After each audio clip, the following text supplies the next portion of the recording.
Mind Gap Podcast.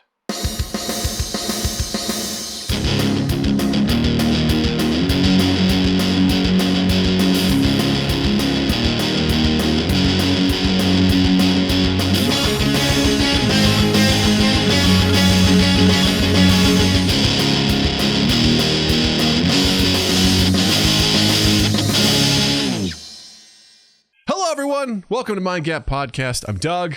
I'm Justin. And it brings me great joy to welcome back to the podcast after roughly 155 weeks. It's been far too long. Not since September 19th of 2019. Oh my God. Was he last on here? Of the Elephant and Castle. That's right. In the basement of the Elephant Castle, where we discussed the Dark Crystal, Resistance on Netflix. Please welcome back to the show, Tim Soszko. Things have changed as you've been here, Tim. We have a soundboard. All of these children that are cheering me, they're just right out of frame. They're just out of frame. They're always here. They're always here to help and be proud and everything like that and welcome our folks. But seriously, thank you so much for coming back. You are as always. Thank you guys for having me. This is the least stressful and the most fun that I have every 155 weeks. This is so great. So much fun. We have fond memories because you were also on episode 33, like early on in that first year, where we actually, I don't know if you remember this, we sat down at the Second City to record with you, and we had one of our favorite moments is when you berated us for not having watched Sherlock. It's still one of my favorite things because I'm like, I heard it's good, and you're like, you shut the fuck up. You don't even know. You haven't seen it. You don't get to talk. And I was like, oh my God, this is incredible. And you were giving us all sorts of, I was like, wow, Tim is into a lot of really cool nerd stuff. I was like, he's like the perfect guest, you know? We also discussed, and I think about this all the time. Maybe not all the time, but I think about it a lot. We discussed who would win between Chaos and Order, or Dr. Manhattan and Dark Phoenix. Yes. We literally just talked about that last night, like how that was the thing, and you were like, what would happen? You're like, I think they'd fuck. Like, that was your response. Did you guys see The Watchmen, that series? Yes. We have a lot to catch up on in 155 weeks. We sure do. Or wait, you're running the show, so you do it. You say the next thing I'm supposed to say. Or what we're supposed to talk about. No, that's fine. Sorry, I just realized we have a Discord. I posted the absolute wrong link. I posted the link to our Video Ninja here, but God bless, we have a great mod in Noah who's like, hey, I don't think you meant to do that. I posted the YouTube thing instead. Thank you, Noah. Thank you.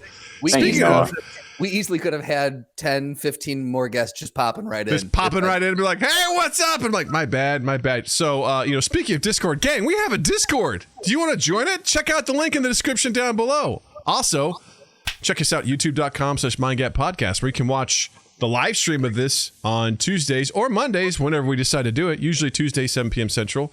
Check out the video game streams Saturdays, at 8 p.m. Central. That's probably going to be shifting for Fridays for right now because I'm hosting D&D on Saturdays now, which is exciting. So that's occupying that time. But we got to try out the new Jackbox Party Pack game last week and had a blast testing out all those games. So come hang out with us for that. And, while you're here, come here, guys, real quick. Hit the like button. It's free. Hit subscribe. It's free. It costs you nothing. It's great, and it helps us out. And if you're like, hey, inflation doesn't mean shit to me, I've got money, check out our Patreon, patreon.com/mindgappodcast, or redbubble.com. Check out our merch there as well. Look at that. All wrapped up, and I'm going to say less than 60 seconds. Usually I take a lot longer than that, but we're not going to do that today because we don't have time for housekeeping. We don't have time to that. We don't have time. I want to thank you for not saying smash that like button. Yeah, I feel like I missed that whole culture of that. I came in way too late for that. Where I'd be like, smash it, I'm like, gently caress it. So much energy when they're saying it, and I just want to murder. I feel compelled to do it. All right, Tim. First things first, we have a fan who comes by whenever we have guests, and they always ask them the same question. So I hope you're ready. Your question is, who is your favorite Pokemon and why? I hate Pokemon. I was not into Pokemon whatsoever. Correct answer. That is the correct answer. Sorry, Zinni. Would it have mattered what I said, or We don't know Pokemon either, so you don't know Pokemon either? Okay, okay. Zinni is huge into Pokemon, and she hates when guests don't like Pokemon. she just goes, "No, I refuse." I'm I sorry. love the mean, one that only speaks using its name. I think that's the all one of I them.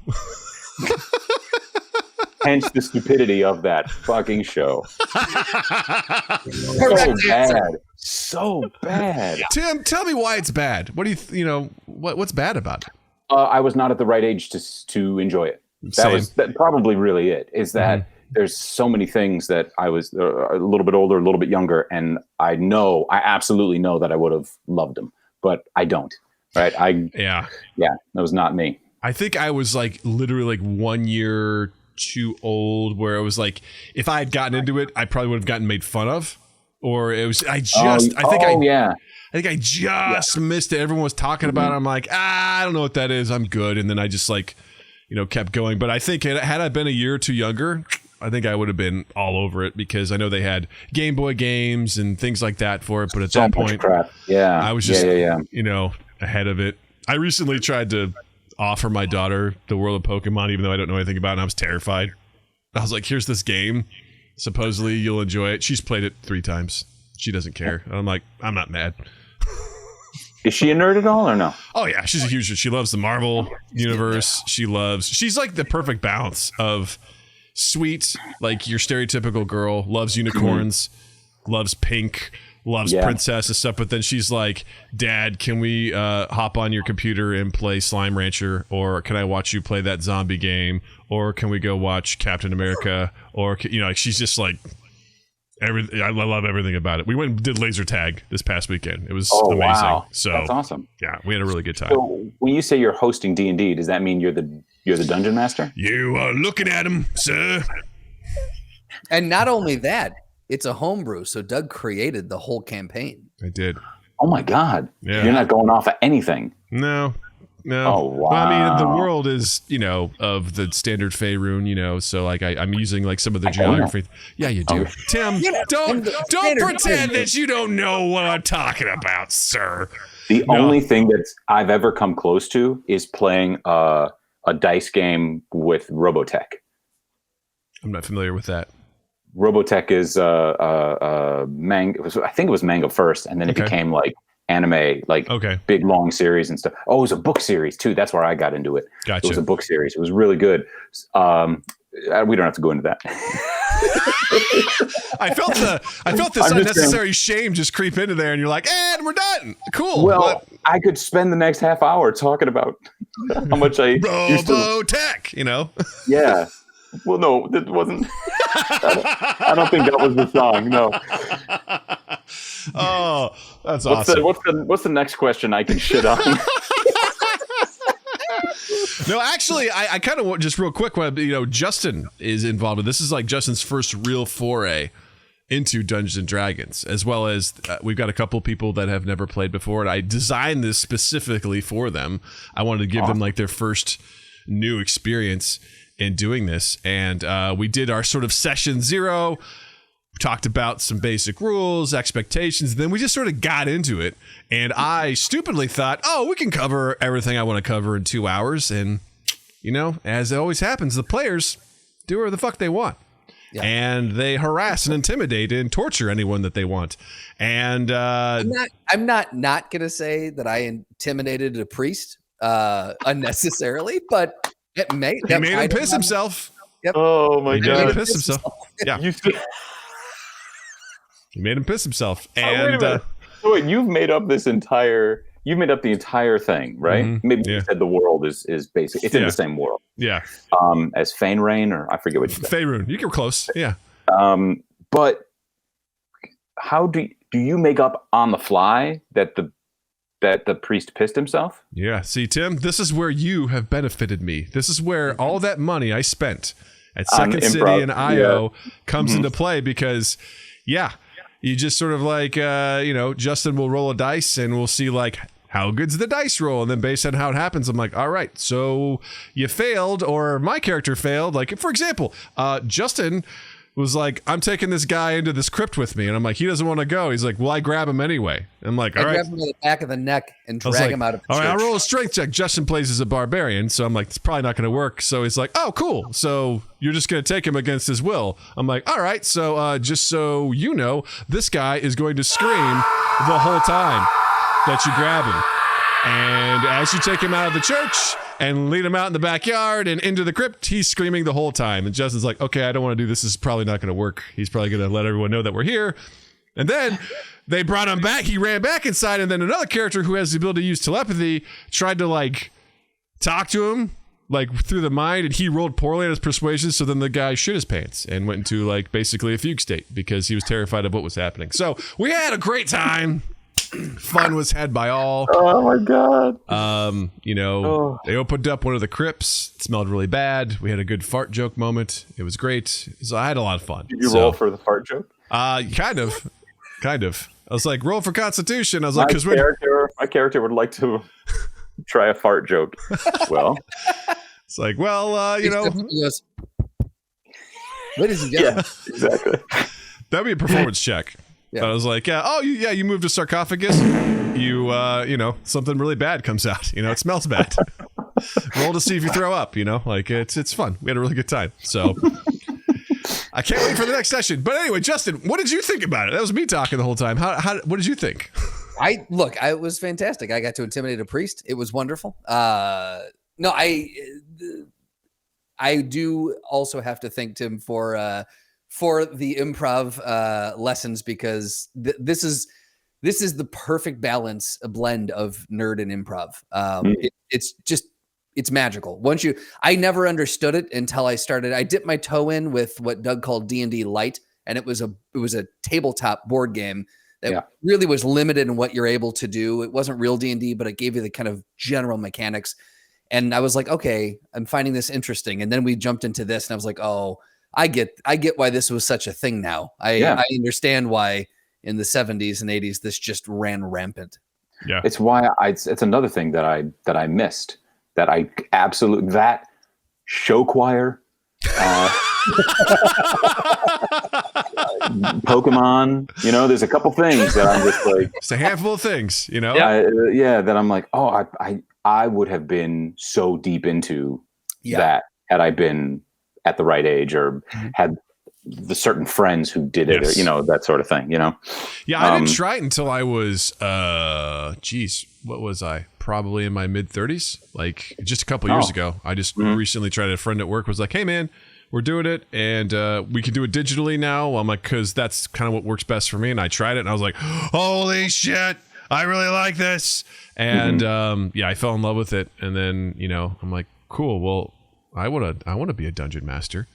So then I started DMing my own campaign with some friends, and then that sort of ended. And I was like, I want to do another one, but this time I want to do it with Justin because Justin doesn't know anything about this, and I want to make something that's kind of like new person friendly and engaging and fun. And we'll just when you die in a campaign, are you dead? Oh, you're dead.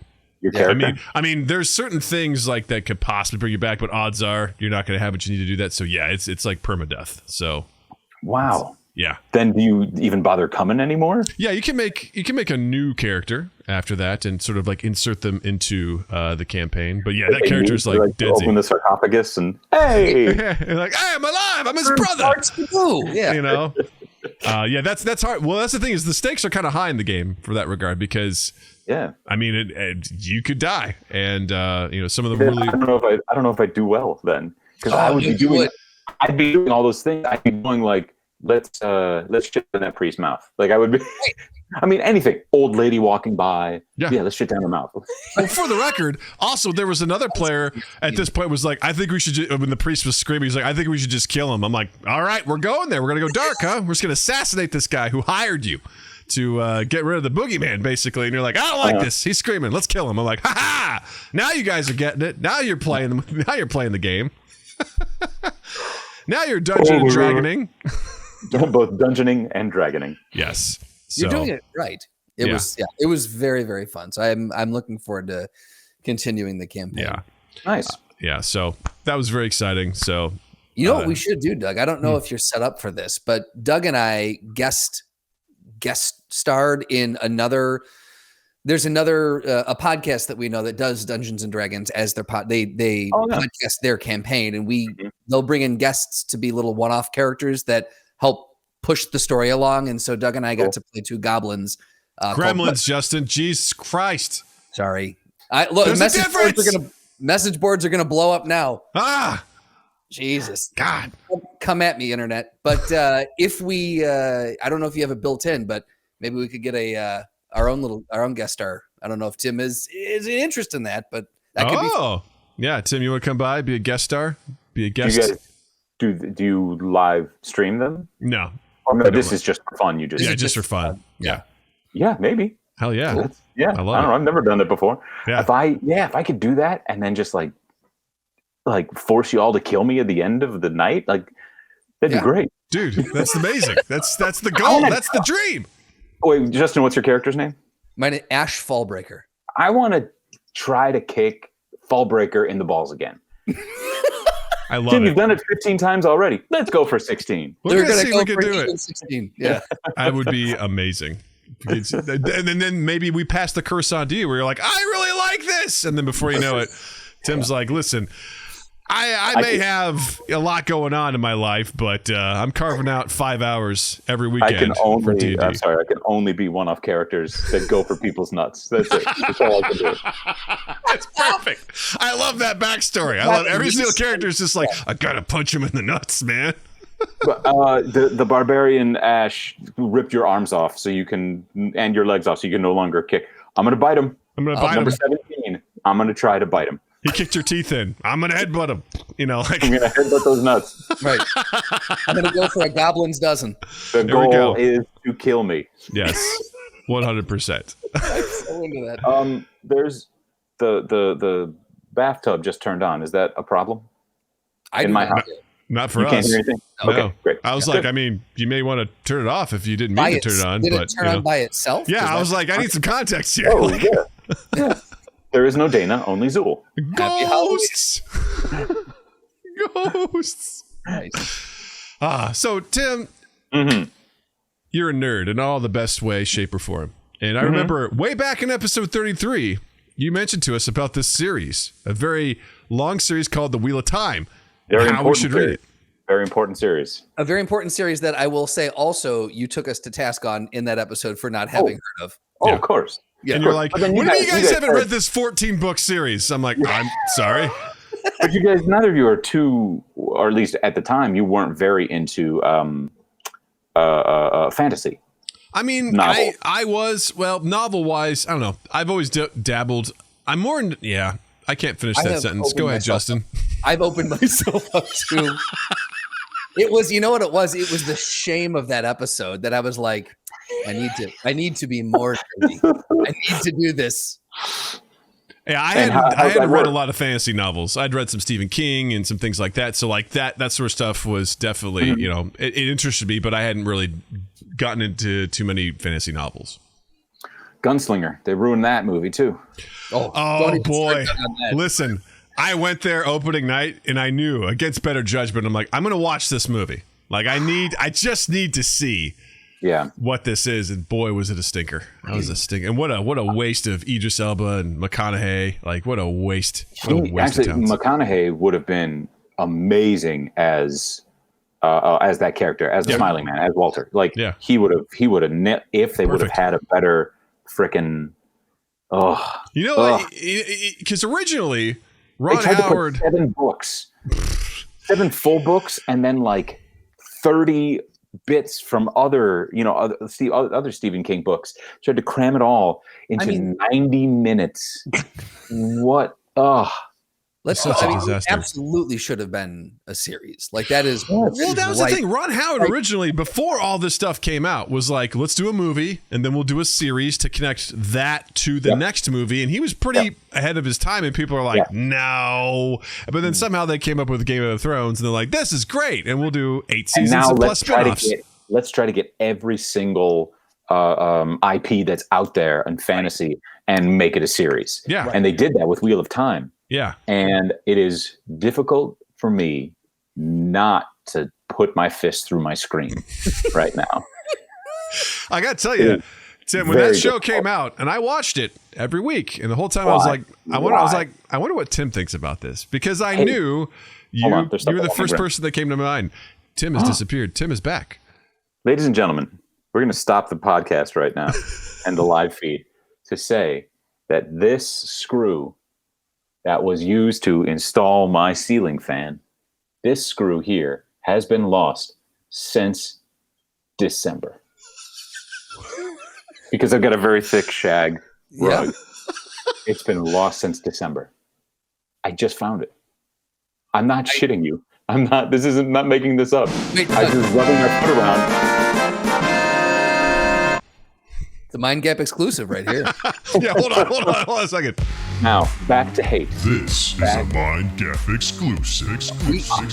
This is like, we've turned into a morning madhouse is what we found the screw! Yeah. That was amazing. I'm happy. I can't tell you how elated I am that you found that screw. By the way. It's so happy. It's so good. I was looking for it for like 15 minutes, just combing my fingers through the shag. I'm like, I can't find it. That's always how it happens. It's just all of a sudden you're like, hey, I got it. It's right here. You know. Right. And 10 months later. Ta-da. So hate. Lots of hate. I watched only the first episode. You didn't finish. You didn't finish it. No. Well, you didn't see how much better it got then. Dude. I've heard how. So my sister and brother-in-law were really into it, and they were sticking with it, and they were like, it doesn't seem really that great. And so I was all pissed off about it, and they were like, well, because I was telling them how even in the first book, they dug Robert Jordan. That's just a pen name, but they dug him out of his grave. Where he died, because of a horrible, rare blood cancer. They dug him out of that grave and they beat him up, and they reanimated him so that they could show how they were ruining his life's work. And they constantly were punching him in the dick, and they were constantly elbowing his throat. And they're giving him arm bars, you know. They were just like doing UFC stuff to him. The only thing that made me go, oh, I recognize this as the 14-book series that I read, were the names. The names of the places and the names of the name of the show reminds me of. It was horrendous. Wow. And like I was high when I was watching it. And you know, I'm a very happy high person. I got so mad. I would have loved to have been there for that. Back and forth. I was so mad. They changed every character. They changed every relationship. They changed everything. They changed everything. It was horrible. Did you both watch the full thing? I've watched it all. I wanted to, but I think I caught you relatively soon after it came out, Tim. I think we might have talked after in an early movie thing, about Love and Improv. And I had asked because I was so curious. I think because Drew had said that he was like a few episodes in, and I wanted to, but I wanted to ask you first. And you railed on the first episode so hard that I went, fuck this. I'm not watching it. I realized so much to do with my time. I don't need to watch this. I realized we didn't do a proper intro to Tim. Tim. Who cares? I mean, it's got what? I mean, tell people real quick who you are, what you do. I mean, my name is Tim Soszko, and I used to perform and teach and produce and direct and do improv and sketch and musical improv and musical sketch and voiceover and all these things. But then COVID destroyed that entire world, and it's slowly coming back, except the people in Chicago are purposely like trying to make it harder to continue doing that. So and plus I live further away and I have 3 children, so I can't go as far as I used to be able to go to do these things and have the time to do it. Nor do I want to deal with a lot of the This is a safe space. idiots is a nice way to say it. A lot of the idiots that are now sort of running things, because Second City was sold, IO went away, but then now it's coming back. Mm-hmm. I don't want to deal with these idiots. I don't like it. You were saying before, like Doug, you and I are like, yeah, we got a lot of hate. I'm like, you don't have near the amount of hate that I have in my heart. Well, I will say, hands down, one of my favorite improv teachers is you. And thank you. I fondly remember going through your level D class at Second City, and that class was a game changer for me. Particularly because I think it was the first time I called, like, I think you told me, like, that was the first time anybody actually called me out on my shit. Oh yeah, 100%. Yeah. You were like, we'd be something like, don't do that. Don't go for the joke. Stay in the scene. You were just like, it was like really good coaching. It was the really good feedback that I needed. And I felt like I was just like primed and ready to go. This happened both at Second City and at IO, where like the penultimate class before finishing was phenomenal, and then the last class just was like, oh my god, I don't remember the name. Both at Second City and IO for me. I remember his name. Do you remember his name? I don't know if we should Little call E. it out. Yeah, call it out. Who gives a shit? What was his It's name? Tim O'Malley. He was he was the worst, hands down, bar none, teacher I had in my career at Second City, in the writing program and in the improv program. Just the worst. Yeah, it was you bad. You probably had a skinny, not drunk, not constantly eating candy Tim O'Malley. I don't know. He seemed like he definitely was on the up Was and he up constantly eating sober-wise. candy? I can't remember if he was constantly eating candy, but he was an odd dude He altogether. was just getting off a lot of stuff. That's when why and no offense to him. When I had him, I liked him. You know, he was great. But no, he just unfortunately has went south a little bit. That's okay. Yeah, and the thing is, as a person, I don't want to besmirch the name too much, because he might be a very nice individual. Just that class specifically, that was a horrendous class, because he inserted himself into the scenes more than most of the students did. And I was like, what is happening right now? We also did warm-up games for 30 minutes. Or at least 25 to 50% of the time. And I'm like, are we done? I think we're warmed up. What are we doing today? Like, I used to get really mad. I'm like, I don't want to play Big Booty anymore, man. Like, let's go. Like, oh, that's so great. It was it was tough. And I loved it too, because there's one specific moment too, like, we were making fun of everything. Someone made a religious joke and he's like, hey, whoa. I'm like, wait, this is the line? This is the line for you? Is religion? I was like, yeah, because I'm assuming that's probably one of his cornerstones for probably getting sober or something like that. Maybe. I don't know. But he was like, whoa. He's like, take it easy. I'm like, what? What are you talking about, man? A lot on going for an easy religious joke or anything that's easy. Anything where it's like, you didn't have to do anything to say that. Yeah. Jewish people, right? Like, that's what it would be like. It would be like, I don't know what those people are doing in those backwards countries where they pray to Allah. Am I right? Like, shut up. You have no. Yeah. In my mind, there's ways to rip into it. Yeah. Do you ever see Norm Macdonald rip into a guy? It was like for one of the stand-up stand-up competition shows on the television. Okay. And this one guy was doing a whole bunch of making fun of Christian material. And Norm Macdonald is just like, Roseanne first goes, you're so brave to do religious humor. Because she's thinking when she started, when it was literally you were brave doing it. Yeah. And then Norm Macdonald goes, I don't think you're brave at all. I think it's cheap. I think it's easy. And and this young comedian is just like, whatever. Somehow he's trying to not take a note that one of the greatest joke writers ever gave you. And that was the hardest thing to learn, like doing improv, right? Was, okay, there's the easy, Okay, there's the thing everyone thinks low of. hanging fruit. Yeah, right. How do you go 5 levels beyond that? And then, which is always the challenge. It started that with like you get a suggestion. You know, it's like suggestion is pineapple. People are like, "Hey, I'm at the pineapple store." It's like, no, like what? What does pineapple make you think of? Oh, it's yellow. Great. Well, I'm gonna put on a yellow cape and I'm gonna be Robin in the scene, you know, or whatever. Like just finding ways to connect that because I mean, it's tough. You know, I can't imagine. Listen, my wife, God bless her, sat through so many of my shows. And I remember at one point she goes, I can't do student improv anymore. I'm like, I don't blame you. Like, I don't blame you. I can't do student improv. Right? Like, I understand. Especially she's like, I'm here to see you. I don't want to see anyone else's group or whatever. I'm like, that's fair. Because this is the odds of it being good is probably slim. And that's fine. You got to get reps somewhere, right? That's what it's all about. Oh, sure. Yeah. Got to get practice. Got to get that stage time.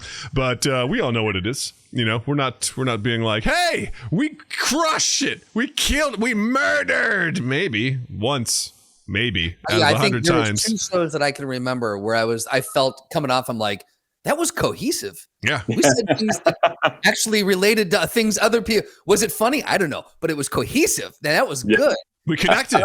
Our level 6 show. Do you remember what a shit show that show was? Or level E? I don't know which way they go. Well, it's just no one came. Last one. Whatever. Yeah. Nobody came, which is always. I mean, who's going to come to a level E show? And it was just. Yeah. It was bad. It was rough. Well, part of it too, and again, this is just me. I don't like short form games. That's just not my wheelhouse. I like long form stuff. I like to let stuff breathe. I like to explore things. So I know short forms its own muscle, and that's just not for me. That seems should have been at my level. I'd make them do long form stuff. Yeah, that's awesome. That's my jam for that sort of stuff. But yeah, so Tim is here. He teaches that stuff. That's Tim Soszko. Should I give details about why Wheel of Time is the worst show ever just from the first episode? Sure. Yes, well, because here's the thing. I don't have any. I had nothing to base this on. I was like, I'm looking at a purely neutral stance. I'm like, this is fantasy. I'm like, so neither of you have read this yet. Nope. Oh, once again, shame upon your families. I read the Wikipedia on the first 2 books. Wikipedia pages on this. So that's what happened is when I go through this stuff, I'm like, all right, I'm going to go to Wikipedia and see like what I could pick up. I'm like, is this at least somewhat accurate? And of course, Wikipedia just does the plot. Doesn't get too much into the details. I'm like, this seems on par, I think. Like, I couldn't really tell. The guy who, I don't know if he's the showrunner or wrote it or something. Somebody texted it to me and said, hey, guess this thing you like is on, and here's this quote from this guy's Twitter page or something, when he's just like, I've done my best to honor the series and da da da da da da. And I watched that first episode, and I'm like, I could kill this guy. I could murder this person. Wow. Do you know if they're making a second season? Do you know if they're? I think there are. I think it's happening. Which honestly, when that first season was done, I was like, I'll be surprised if there's a second season. But what do people like it? That's the thing. Did you know? Did you go onto the old chat boards? So Rotten Tomatoes has an 82% approval rating. Is that critics or audience? Yeah, that's true. There's a difference. That is true. Well, hold on. Let me give you the. Because if I can understand the critics, here's a big thing that I would say that the critics would praise it for is that it was so multicultural. Mm-hmm. There he goes. He scratches his face. For those who are just listening, this is its own world. And if you read these books, all these people who look, dress, talk, have different attitudes, different customs, different cultures, all from these different countries. They're not, some of them get along, many of them don't. Mm-hmm. And throughout 14 books, they all come together to fight the darkness. Okay. Which makes sense, right? Yes. They can't do that. Mm-hmm. You can't do that when you have every culture in this made up world represented right away. Mm-hmm. You can't do that. No one will learn anything. You fucking idiots. It's just, I'm so full of rage. You're not gonna be happy about this. What? So it says, so real quick, on Rotten Tomatoes, it's got an 82% critical response and a 60% audience response. Sounds about right. Little bit closer. So on May 20th, 2021, Amazon renewed the series for a second season ahead of the series premiere. Wow. Bold. Yeah. Hadn't even. Now check this out. On July 21st, 2022, ahead of the second season premiere, Amazon renewed the series for a third season. Oh, wow. Bold. I know, right? Here's the thing. People are going to watch it. And then if, let's say they like it, are then going to go to the books and be like, oh, now I want to read these books. Yeah. And then I think they're going to hate the books because first of all, there's not people fucking in the first goddamn book. There's not people banging. Oh my God. Egwene and Rand don't ever have sex. They kiss like 3 times. That's it. Whoa. Okay. I hate that series. I hate it with such a passion. Well, did you know that Matt came from a wonderful family in the books? Really? Yep, totally fine. Did you know that Perrin wasn't married in the books? All right, I'm starting to see that this is problematic now that you know the this is why I was like, I don't know the details. Because here's the thing, right? Sometimes, like, take for example, The Boys. A big fan of The Boys. I've read the comics. Love the comics. Show, very different than the comics. But also, show needs to be different than the comics because the comics are just batshit insane for the sake of being batshit insane. And I am completely willing to be like, oh, I can suspend my disbelief and go with where this is going and that sort of thing. The first time the Lord of the Rings, first Lord of the Rings movie, I was like, Tom Bombadil isn't in it? Who cares? Look at my fantasy come to life. Like, that was such a cool thing. But not when they change. I said before, they literally change every character's backstory and every character's sort of personality palette. And then they change all of the relationships of all the characters. You can't do that and have, oh God. Oh, it hurts so much. Because there was apparently an animated spin-off called Wheel of Time Origins that was released in parallel to season 1 of the show. And it provides additional context about the show's fictional world. And the writers were saying that they wanted to, where was the quote I just found? They wanted to shit as hard as they could down the throat of Robert Jordan. When did this come out? In writing the episodes, they wanted to be focused on concepts that tied in thematically with the main show that might be of interest to series newcomers and that longtime readers of the books might like to see visually. No. And there's going to be more origins that are coming out on this stuff. So that's season after season, and now they're doing. They're supposed to live in a village. A village. They're supposed to live in a village where the only building that was 2 floors and had a slate roof, because everything else was thatch, everything else was hay. The only place was Egwene's dad's, the innkeeper's inn. That was it. That was it. And it had like 8 rooms in it or something. Village, not city. Sprawling. Not sprawling. Oh, it's everything. It attacked everything that I loved about that series. So what did you... You know that Lan is supposed to be like the giantest man that anybody's seen in that village ever? With these giant broad shoulders, and just his look would kill you? Not supposed to be some short little guy. Like, oh. A lot of hate. And Moiraine's supposed to be tiny. Okay. She's supposed to be so small. Uh-huh. Because she's also from Kyrian, which is where all the little people live, right? No, not where the little people live, but they're shorter. They're much shorter. God damn it! They live right next to Khazad Dûm, where all the little people live. Anybody who liked that's watching right now or listening right now, you're an idiot. You're an idiot. Oh no, wait. Let me amend that before you lose too many followers or whatever.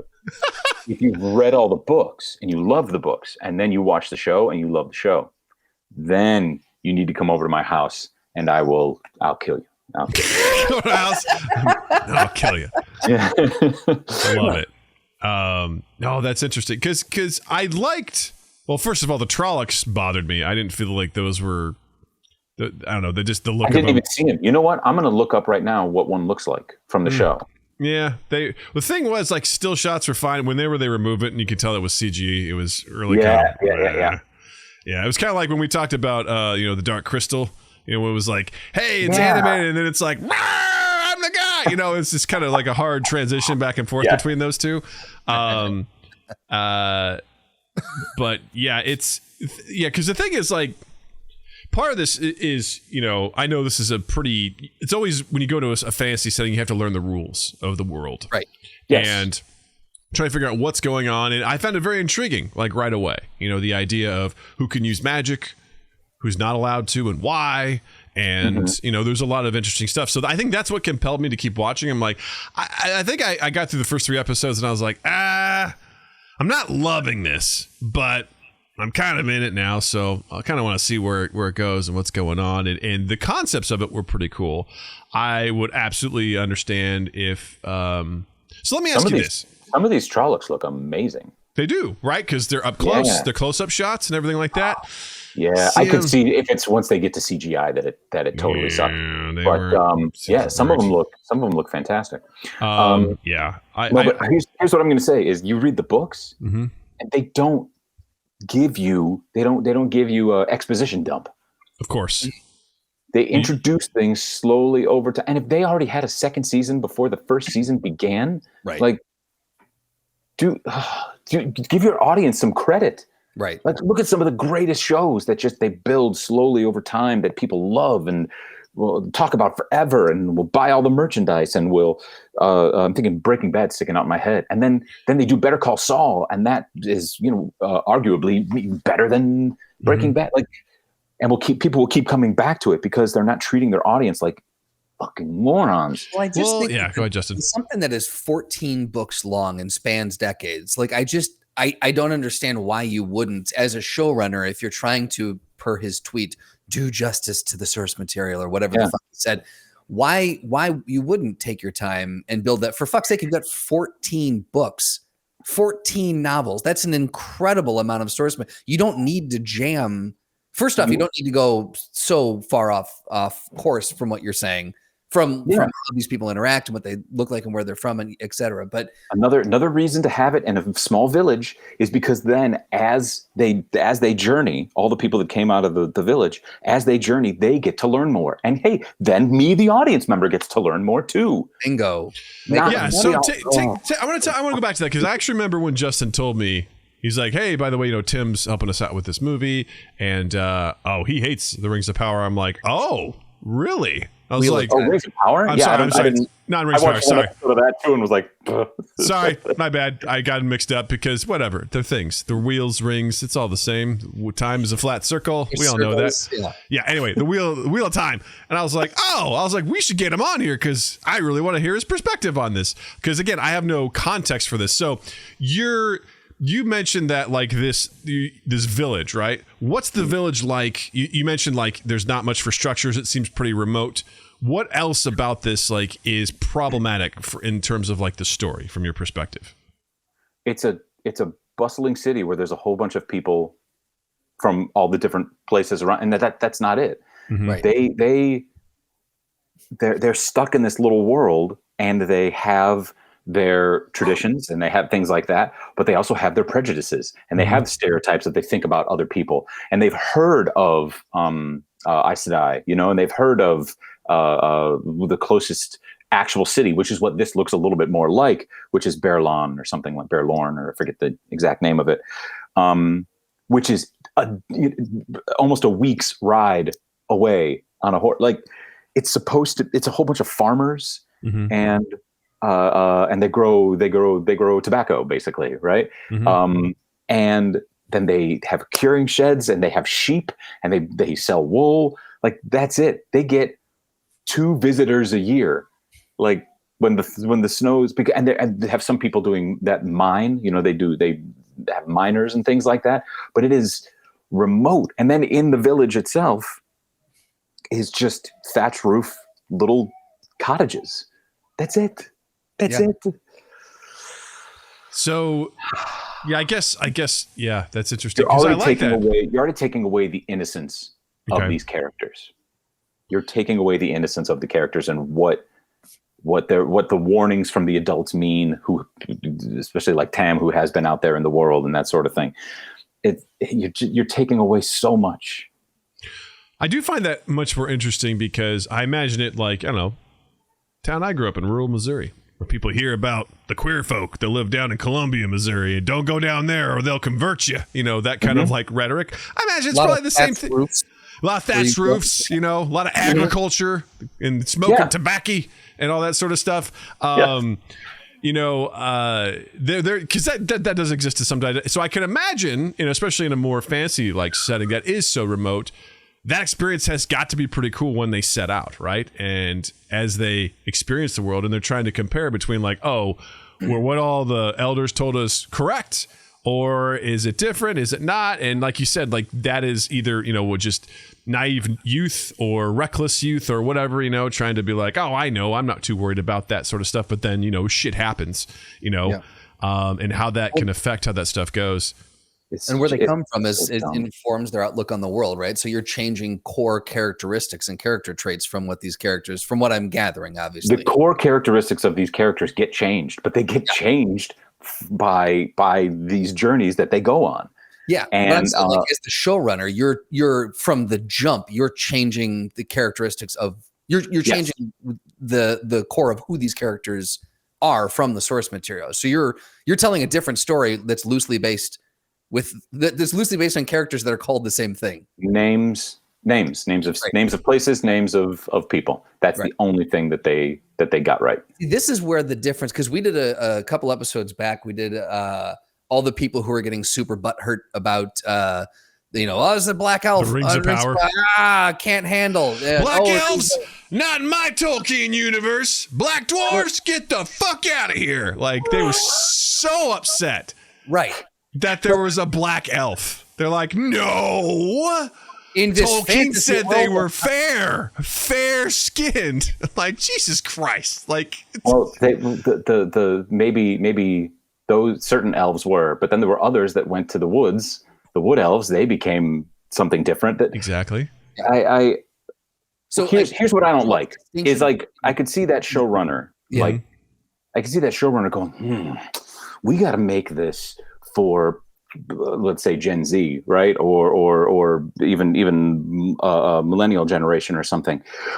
So that means we have to have all of these things. I don't think it was, oh, these characters were the best for the job. No, they chose to go against what this was, which pisses me off so much. Was something else that ticked me off. Oh, Sandman. Uh-oh. Sandman, I've got some issues with Sandman because that was another one that I'm like, I can't wait for this to come to life because it's I loved it so much. Let's dip over to that real quick. Let's do that. There's so many. Justin and I are versed on Sandman. I've read that series like 4 times. So. Oh yeah, me too. I've read it. So I have it. I love it. It's fantastic. And they did a lot of, they stuck to a lot of good stuff, right? There's so many things that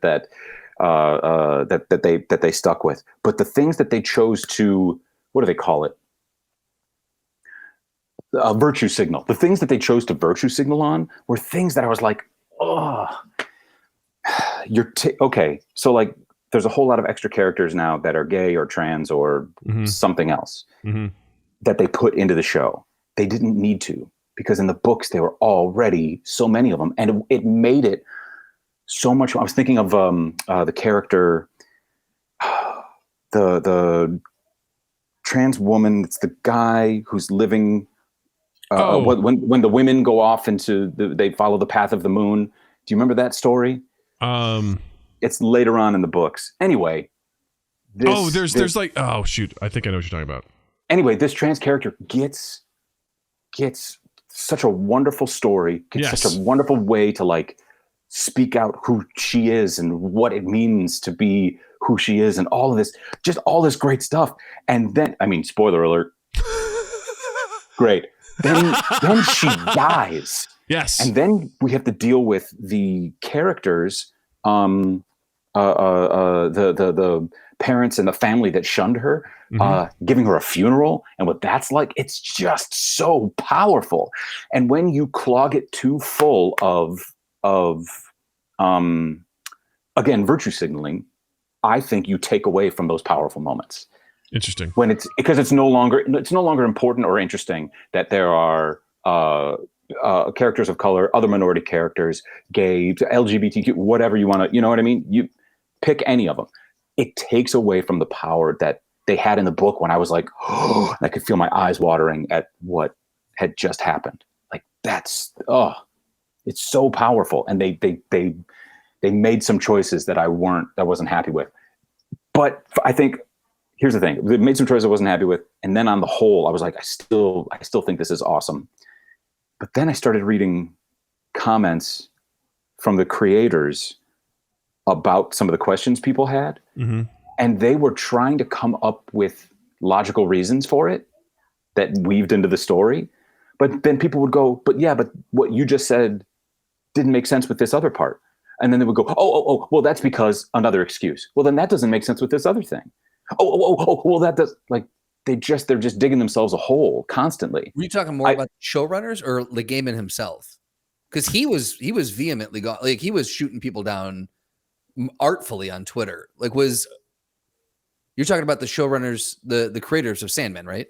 The creators of Sandman, yeah. Mm-hmm. So were you talking? But like, oh, I don't know who it was. I just saw. Oh, okay, I didn't know. I just saw. Yeah.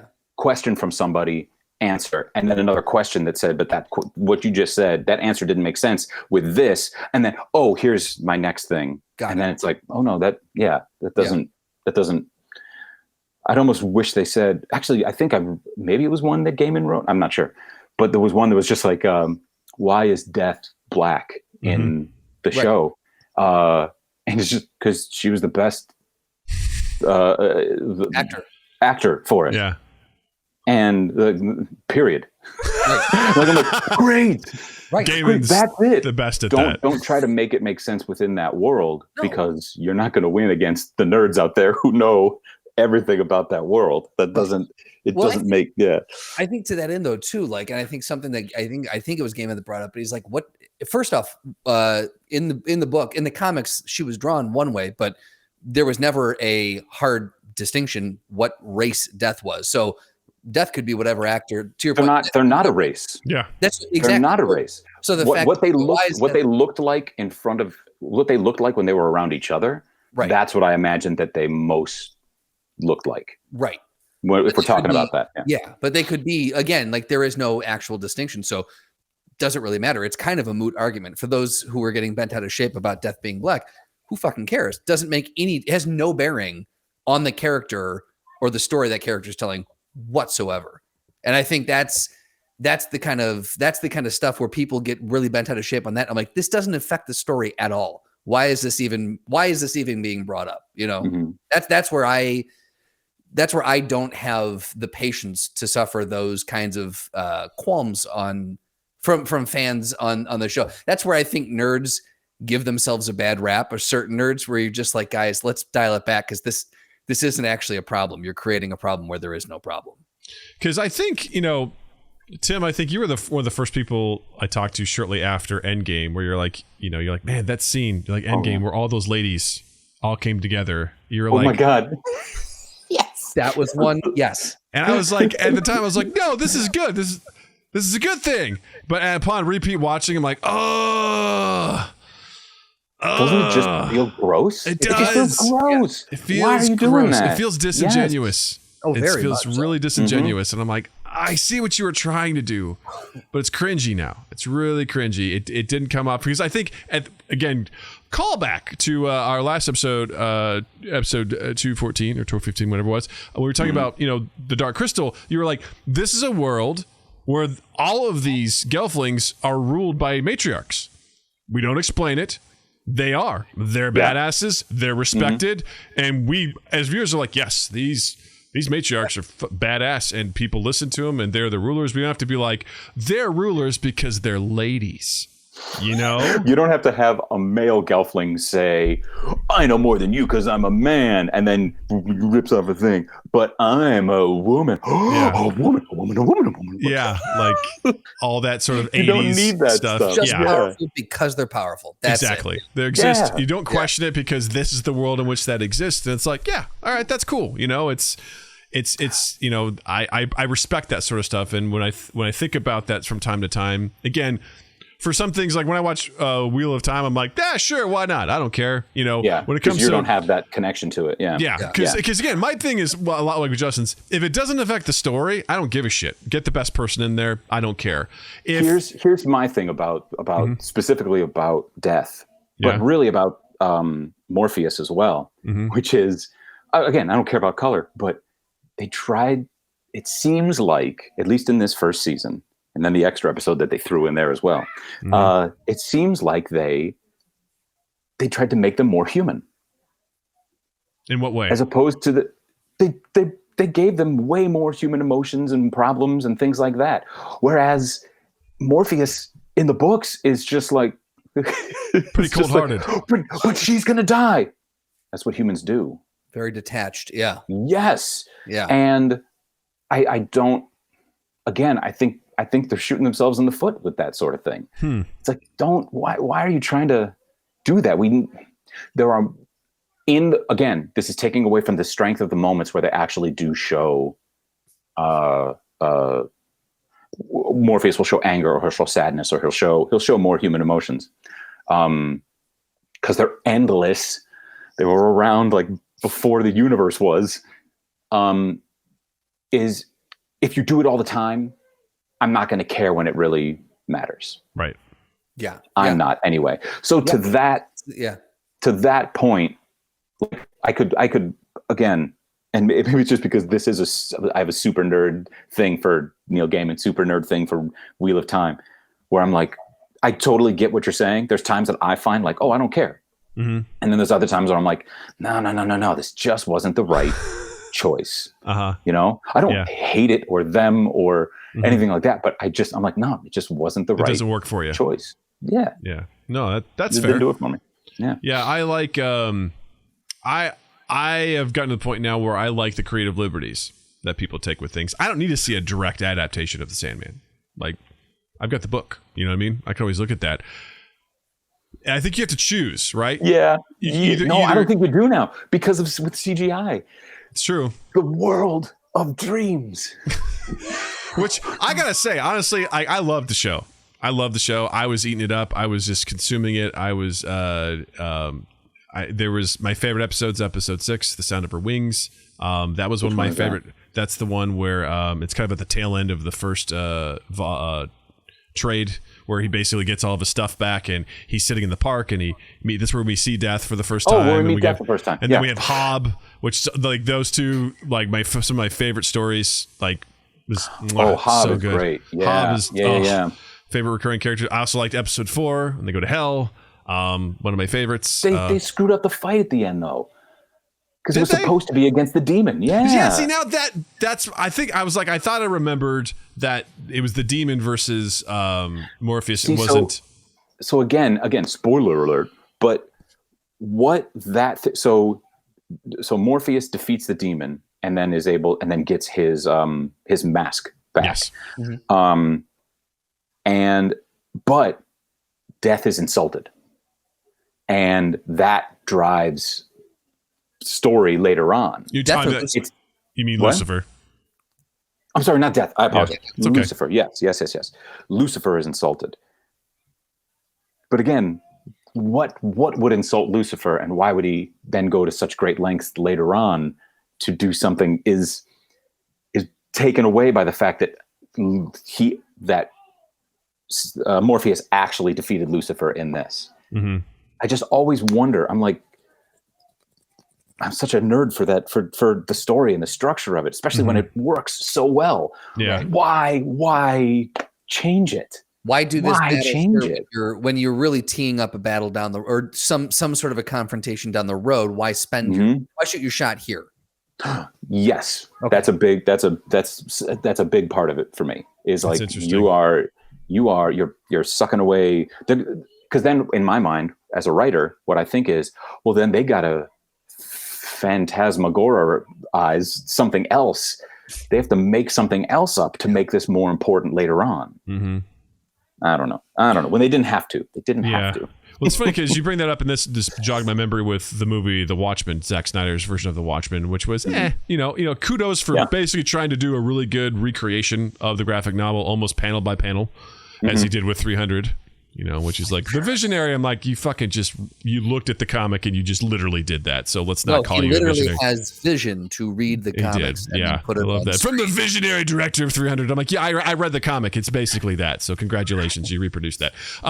No, but there's a scene in particular where in Watchmen where you're seeing like Rorschach's backstory, where he tracks down like a pedophile who has been hurting kids, and in the comic he handcuffs the guy to a shack, and then he lights the shack on fire, and he throws him basically like a hatchet. He's like, you can either cut your arm off and try to escape the fire, but you'll probably bleed to death, or you just stay there and you'll burn to death. And I was always like, that is Rorschach. Like, for him, it's about justice. Like, it doesn't matter if you stole or if you killed, he's going to make you feel the consequences for it. But in the movie, Rorschach, in that moment, gets so upset that he takes the hatchet to the guy's head and kills him. And I was like, that was my moment where I was like, whoa. Rorschach he has a very strict moral code, but he doesn't fly off the handle. The only time you really see him fly off the handle is at the end of the story. When he's doing whatever he's doing with that sort of stuff. So I remember watching that movie theater and being like, wait, what? No. Like that one thing caught me. So I feel like I'm identifying, same thing with you, with your experience. You're like, wait, why didn't he just duel the demon? Like, why did it have to be Lucifer? Like, it's, you're asking those questions where it's like, wait, I feel like that changes, things and how they go. I don't hate it, but I feel like that's the thing. I don't hate it. I still like it, but again, you're in the world of dreams. There's so much more you could have done with making that just anything and everything you wanted it to be.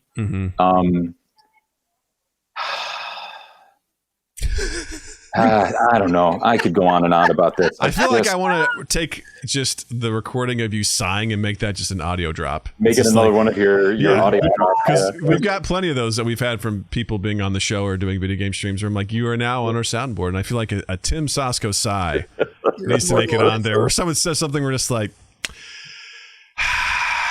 we're like, yeah, that'll capture the moment really well.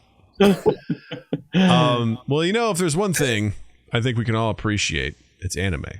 Are you a big anime fan, Tim? I used to be much bigger, and now I've not really been a part of it for a long time. They tried to do Cowboy Bebop, which was like my favorite as a live action, and they did the same thing.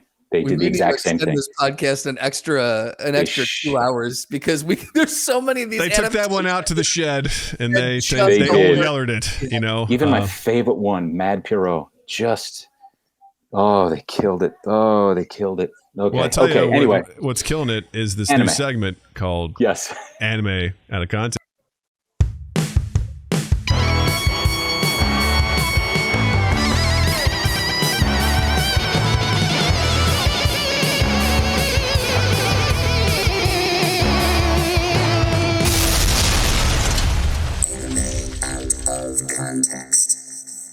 That's right.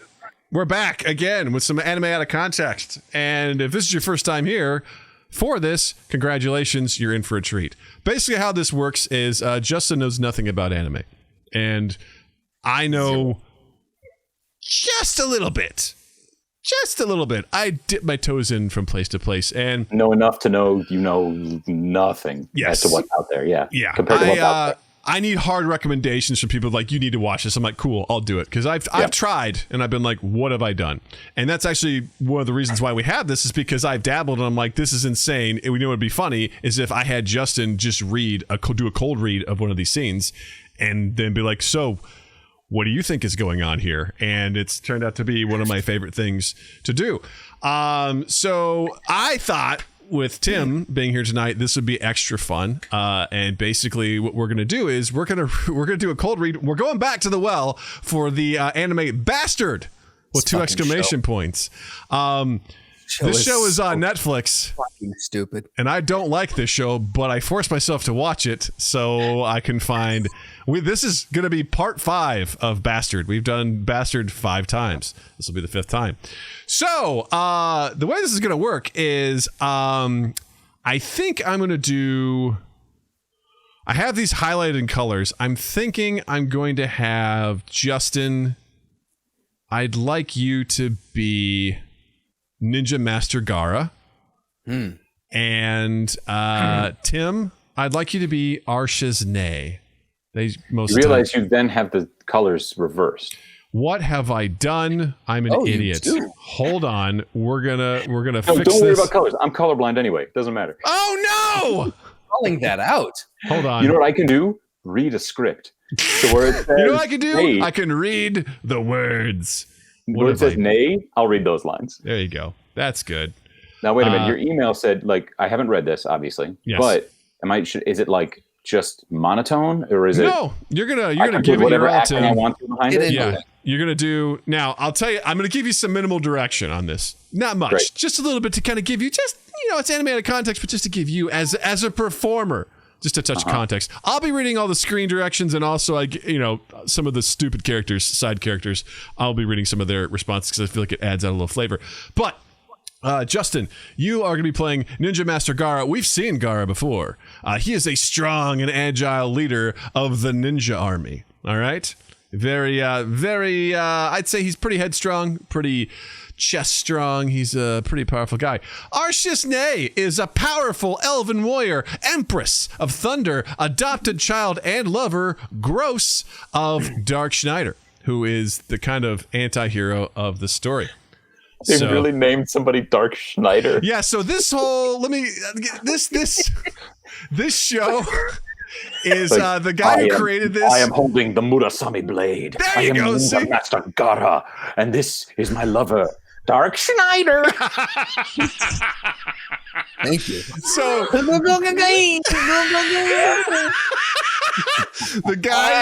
guy who made this is a huge fan of 80s and 90s metal. So people will cast spells that are like Guns N' Roses. The main place takes place in Metallicana. Cool. Yeah, it's batshit nuts, crazy. So, so a little bit of that's kind of who you are. So do whatever voice you want, give it whatever you want. We'll kind of take it from here. We'll just kind of go from the top. Arshes-Nei and Gara square off with each other on a stone bridge. Nei wields her lightning sword, the Rajinken. Gara holds the Murasame blade. The air is tense, as that should say each of the two leaders' armies watch the exchange. What kind of hotel is this? Come on, Doug. Sorry. So just we finished? I'm sorry. Yeah, I did. Yeah. I was waiting for him to change the text of the word each. I'm sorry. I did. Right. I did instantly. Pay attention, Strandland. Nice to see you, Arshes-Nei. Gara, I want to know the truth. Why did you betray the 4 divine kings? Well, that's an easy one. I joined forces with Dark Schneider because he's way more fun. Ha! You imbecile, die.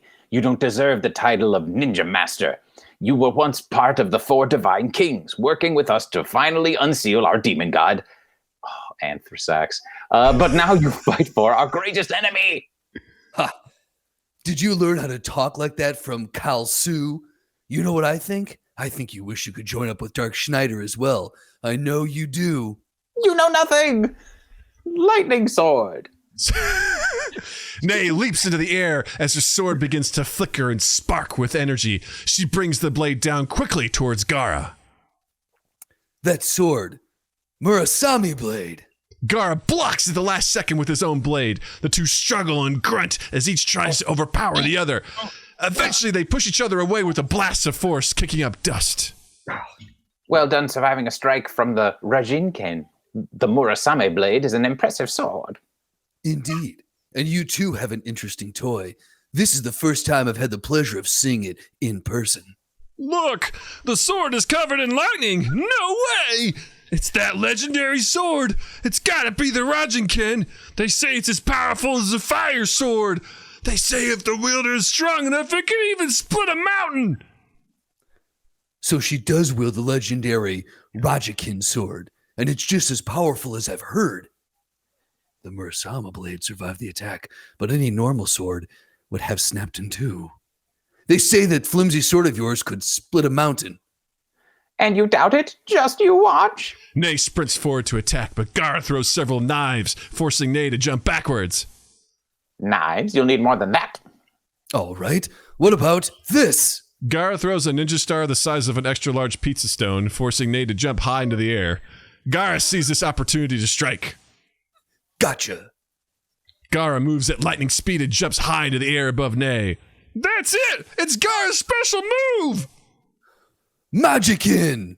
Gara slashes with the force of a hurricane winds as the silhouette of Nei is cut in two. He did it! He cut her in two! Master Gara is amazing! Too easy. Something's not right. I can feel it. As Gara looks closer at the body, it's revealed to be a goblin. What a scandal! What? An illusion? Nei flies down from the sky, eyes fixed on Gara. It's over for you. My secret hurricane-style attack will send you to your grave. Dragon Blast, Demon Slash.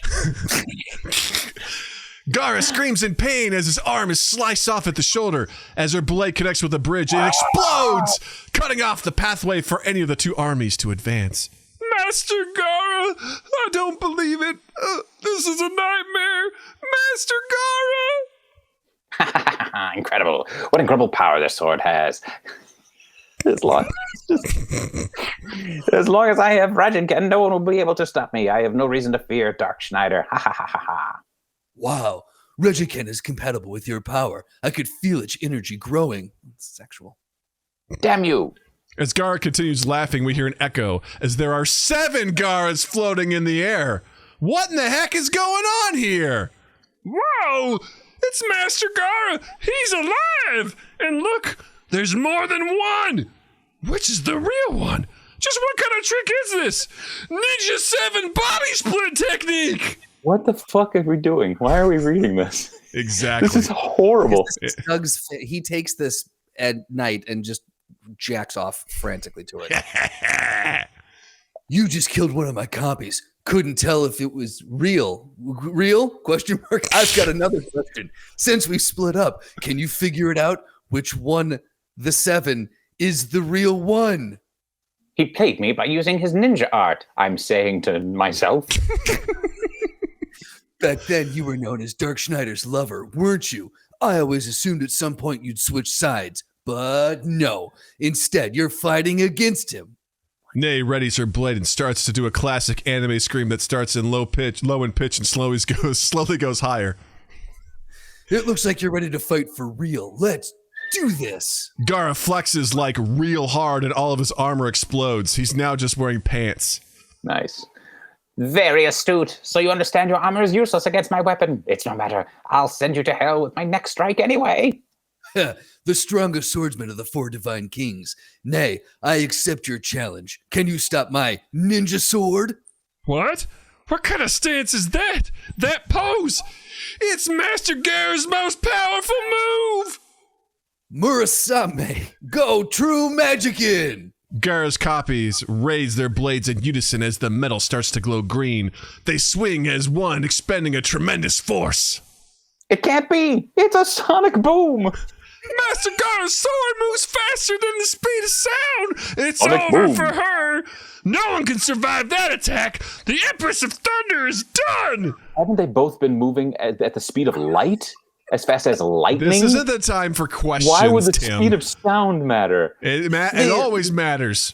The 7 body split technique, it's an illusion created by high-speed intermittent movement. Only one of them is real. Even if he's a ninja master, he can't shoot 6 true magic gun at the same time. I mean, obviously, there's only one coming for me. I can see it. Now! Nei swings and strikes the blade of the real Gara. What's this? I saw it. True magician. I don't believe it. She blocked me from such close range. 6 copies unleashed into the attack at the same time, but she found the real one. This is too long. Nope. You're finished, Gara. Any last words? Nei's blade, Rajenkin, starts to crack. What? What is this? The Rajenkin is cracking. Nei struggles to maintain the power and the blade explodes! My Rajenkin, no way. No way. The true magician, what a formidable sword. Oh, isn't it? And I think I'm the winner, Nei.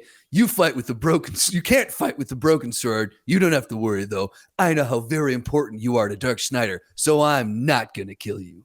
Gara, you scum. You wield such a powerful sword, but you and Dark Schneider have turned into dogs for the royal family. How dare you try to stop us from creating one perfect world? You're such a fool. Let me explain. I care nothing about the fake utopia please. Kalsu and the others are always going on about. Listen, All I want is to have a little fun. You bastard. Bullets of light. Several balls of light appear around Nay. Are those magic missiles? Gross. Anthem. Nay casts her spell and the magic missiles fly towards Gara. Give up, Nay. No way you can beat me with this magic. Gara parries the magic missiles easily. My turn, Gara, because it wasn't before. Apparently not. I said stop it. You can't fight with a broken sword. You'll get killed. Nay roars defiantly and jumps into the air. Her broken blade begins to glow with a purple light. Gara jumps to meet Nay for an aerial combat. Roger Kent doesn't cut with its steel blade. Witness the secret behind the sword that splits mountains. How can secret thunderclaw blades? How can secret thunderclaw blade strike? As Gara swings to parry Nay's blade, the energy passes right through and slashes him deep in the side. He falls to the ground, wounded. That's impossible. The lightning sword went right through Murasame. Now you know it's the lightning that forms the blade. That's how it's capable of splitting mountains. It's impossible for any sword to block it, and soon it'll end your life. After I finish you, your friend's next. Do you really think you can kill him? Of course. After all, it's for our perfect world, our perfect sorcerer kingdom, and now you die! As Nay goes for the killing blow, there's a convenient blast of magic that destroys most of what's left of the bridge. Everyone looks up at a statue of a gargoyle, and once you know it, there's Dark Snyder, perched with his cloak blowing in the wind and a wicked smile. Guess he saved the day for this episode. Cue the weird anime outro that depicts all the female characters as part of Dark Snyder's harem, which I really don't like. And see. Well, now that I know there's a dark harem, I may have watched this show. Oh, God. So the reason why that went as long as it did is because there were so many insane things. Anime obviously has a real bad habit of over-explaining, what people are thinking, what they're saying, the attacks that they're using. My favorite part was all the guards being like, "Oh no, it's his secret super duper attack," and then it's like, "No, it's even more super duper." Like everyone knows these super attacks, and they're like, This show is the worst. It's not great. It's not great. It's not great. Again, I would take the Wheel of Time over this show any day of the week. Yeah, the only good thing is that these are 25-minute episodes, so I gotta think. A long time ago, when I was more into anime, I was like, why do they make so many like this? And a buddy of mine was like, oh yeah, it's because it's their. Not that they don't have other television shows, but they as many regular shows as we have, they have anime. Mm-hmm. Yeah, right. And I'm just, oh, okay, yeah. So then they have to have dramas, they have to have fantasy, they have to have sci-fi, they have to have all these, and they're gonna have shit. They're gonna have just absolute crap. And they will have fans for all of those shows. Just like there's some people like, I love the Real Housewives of Potomac. The Potomac, or whatever the hell the show is. Like there's fans that fucking love this show, and I'm like, why? The show sucks, but people love it, man. I was watching what was the most it's old, but I was getting into it for a while. Oh, is it not Blade of the Immortal? Oh, it's one where they there's hollows and there's guys with giant swords, and they're like technically angels, and there's different levels of them. And you guys know this at all? This sounds like a bunch of different animes. Yeah. Like the rules. It was really good. I really enjoyed it. But then it kept going. I think it's called Blade of the Immortal, I think is what it's called. I just looked up. No, Blade of the Immortal is that. I actually read that as manga first, okay. And then it was made into an anime. But no, there's a different one I'm thinking of. Bleach. That's it. God. Bleach. The show that has like 800 episodes? Yeah, exactly. And I was totally into it I just lost the screw. Found it again. Okay. Oh. No, for a while I was into it, and then like I said, it just kept going. They found it was double cross upon double cross upon double cross upon deeper, worse bad guy upon deeper, worse bad guy upon even better good guy, who then turns out to be the worst bad guy until they're found under another worse bad guy. and they I just watched keep like the powering first up 10 in episodes of that, and then I heard that there was at that time 300, and I'm like, I'm out. I can't do this. I can't commit to this. And then it just keeps going right now. Like that's what it seems like. There's a lot of those out there, and I One don't like Piece it. is another one that's got like a bunch of episodes too. I've heard like, about that. I won't even start it. Yeah, I'm like that's a commitment. You know, Hero Online or something. Wasn't there another one? There's My Hero Academia. I think is one of them. Something Hero Online. Sword Art. Sword Art Online. We've done a couple of Sword Art Online anime out of context. Yeah, I watched the first episode of that, and I'm like, oh, there's no way I'm gonna try to get into this. It was more drama than it was action. Yeah. The first season, I don't know how you want to call it, is I think solid, and I feel like it ends and it's good. After that, I'm just like, why does this keep going? And God bless them. I watched all of them. I watched all 5 seasons of it, and wow, yeah, pulled out some content for this show because of that one. So thanks for that, gang. But I think Bastard takes the cake. I mean, as far as just pure insanity, I think it's self-aware. I'll give it that much. It's self-aware. Here's what I like to tell myself when I don't understand what's going on in these things, is that they have a completely different culture than us. Mm-hmm. So at the end of what's the Studio Ghibli, whatever it is, that did Princess Mononoke and Spirited Away and Howl's Moving Castle. Okay, there I am watching Spirited Away. I'm like, this is pretty cool. This is pretty cool. And then it ended, and I had to go back and watch it again. It was like, and the line that I just didn't get was, "Oh, it turns out that you were the water spirit that saved me when I was a child." Oh. Credits roll. I'm like, what? So is there something in that culture that's like, oh yeah, everybody knows about water spirits, and everybody knows that this archetypal character was saved when they were a child, and this it so where we would say anybody would make any sort of reference to Cinderella, or anybody would make a reference to guns. To what? Guns, Guns? Yeah, I got my gun. People are like, yeah, that makes sense. We all have guns. Pew, pew, pew, pew, pew, pew, pew. And people are there like, wait, you guys just have guns? It's like, yeah, check out this cheeseburger. I'm going to shoot with this AR-15. Like that's, that makes sense to us, right? I don't know about that cheeseburger thing, but come on. But yeah, is that what it is though? Is that where I'm missing things sometimes? I think probably. I mean, obviously you're not on TikTok. Definitely not. Oh my God! Did you see the dread in his face? The soul left his body. He's like, I'm not doing TikTok. Nothing since Facebook. Yeah. Nothing since Facebook. Yeah. Yeah. I think I signed up for Instagram once because it was like. I think you do. I found on there, but it's. Am I on there? I think you are. Yeah. Okay. Yeah, I haven't. Yeah. I just assume you don't have them. Nothing. Yeah. I've got nothing. I don't do the social medias. Nah, you're better for it. Trust me. Your mental health's better for it. I know.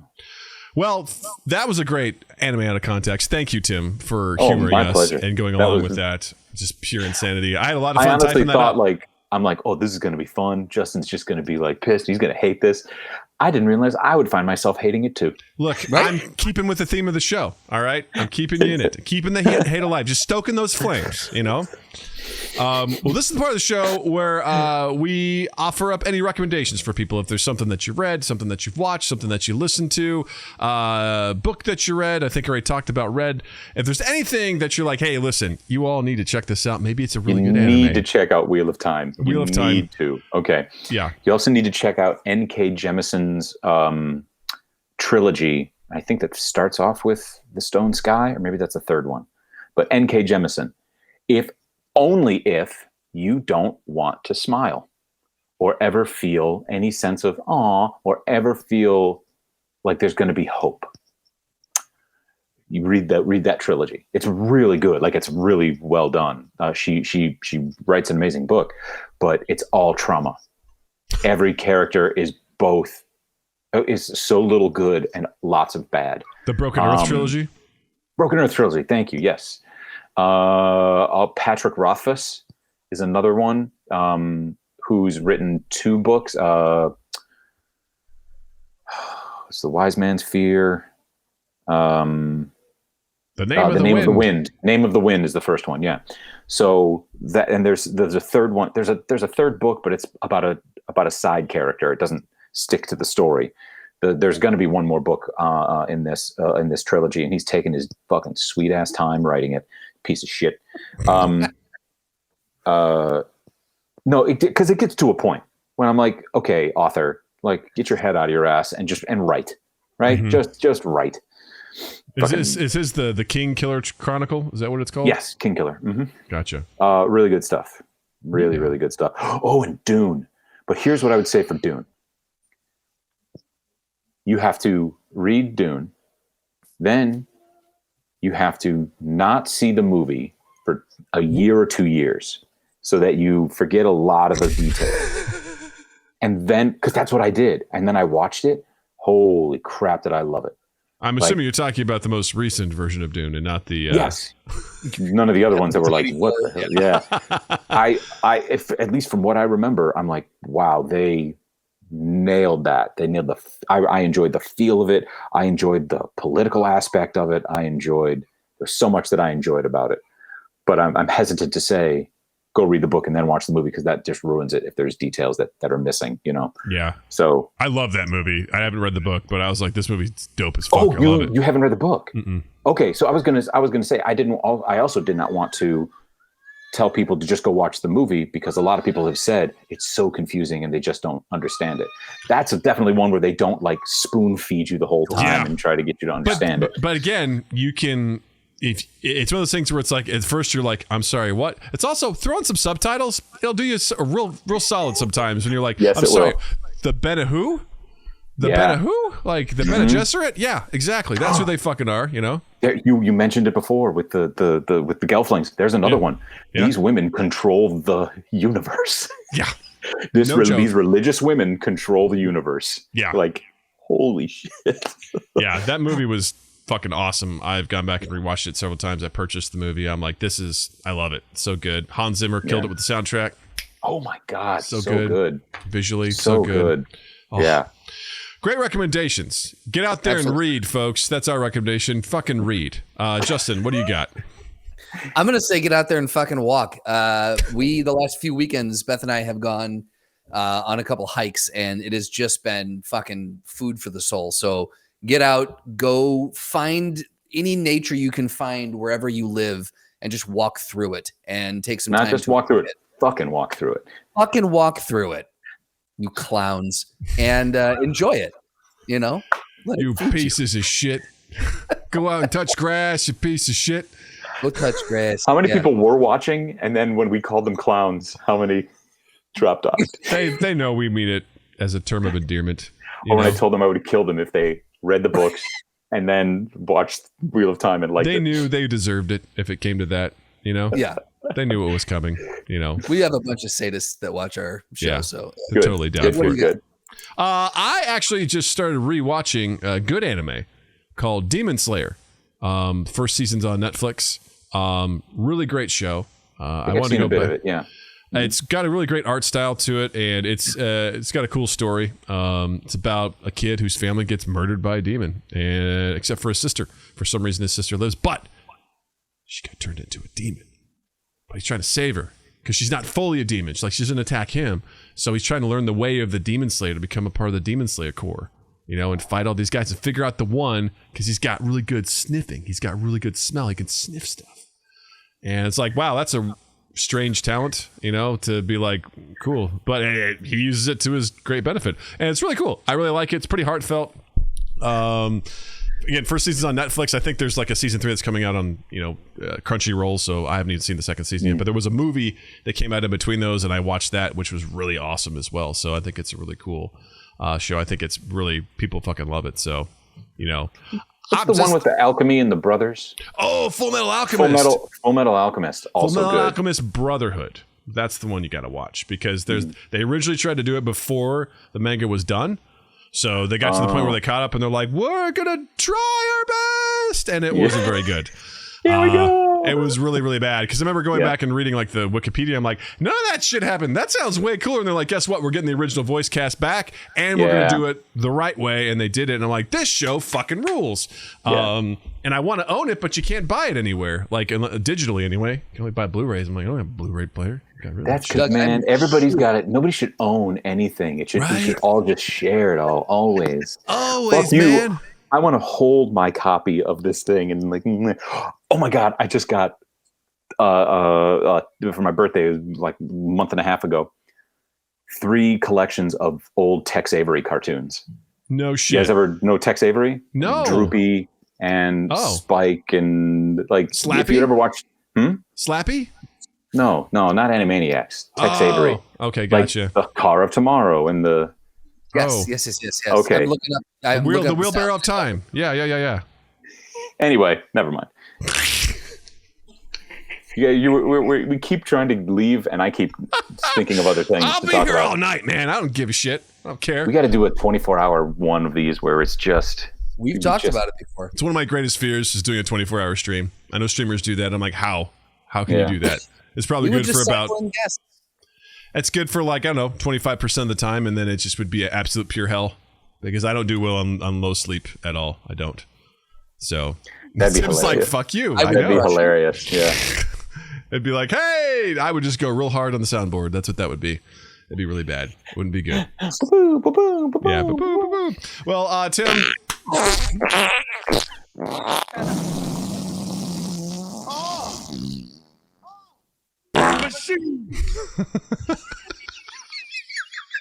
That one always gets me, no matter what. Fucking Morpheus saying machines, just out of context. It's just it makes my heart sing. That would be a solid 45 minutes of the 24 hours stream. I'd be like, okay, we're gonna do. It's like that one word improv game. You know, we're just go back and forth with sound bites. You know, just trying to create sentences and things like that. There you go. Be a real delight for everybody. They'd be like, this fucking sucks. Like, yep. Welcome. And I'll be like, I found a new soundbite. Let's see if we can make something new with it.